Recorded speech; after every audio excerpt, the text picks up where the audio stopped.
मत्प्रसादाद वाप्नोती शाश्वतम पदम अव्ययम. ती गंगा कुठे पोचते? शाश्वत पदाला प्राप्त होते, समुद्र होऊन जाते.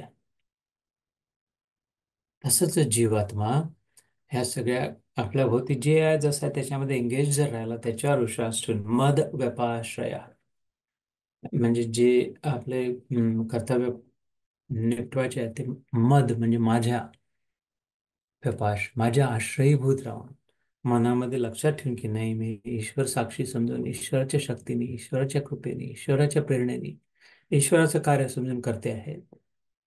हा जर मनात विचार असला तर हळूहळू माझ्या प्रसादाने अव्यय शाश्वत पदाला प्राप्त होईल, म्हणजे माझ्यापर्यंत पोहोचेल.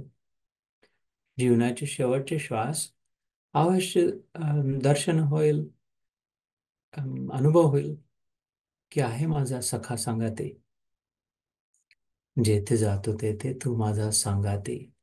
मग माझ्या डेथ बेडवरही माझा हात धरून आहे, माझ्या डोक्यावरून हात फिरवतो आहे, केस कुरवाळतो आहे, माझ्याकडे मंद मंद मुस्कुराहट करतो आहे, बासरी वाजवतो. आत्म्याला ऐकू येते, इतर कोणाला ऐकून येत आहे, कानाने नाही ऐकलं जात कृष्णाची बासरी, डायरेक्ट आत्म्याला.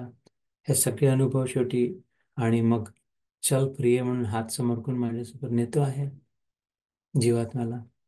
जसं रुक्मिणीसाठी आला होता, एका पत्राला लिहिलं, त्याच्यावर कुठे धड धड धड धड ओव्हर नाईट, रात्रीतून आला.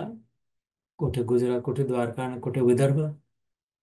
नागपूरजवळ कौंडिण्यपूर जागा आहे विदर्भात, वैदर्भी नाव होतं तिचं, विदर्भ कन्या होती रुक्मिणी. आला देवळासमोर, देवळातून बाहेर येते, रथातून वरतून हात देऊन ते चल चल आहो प्रिय.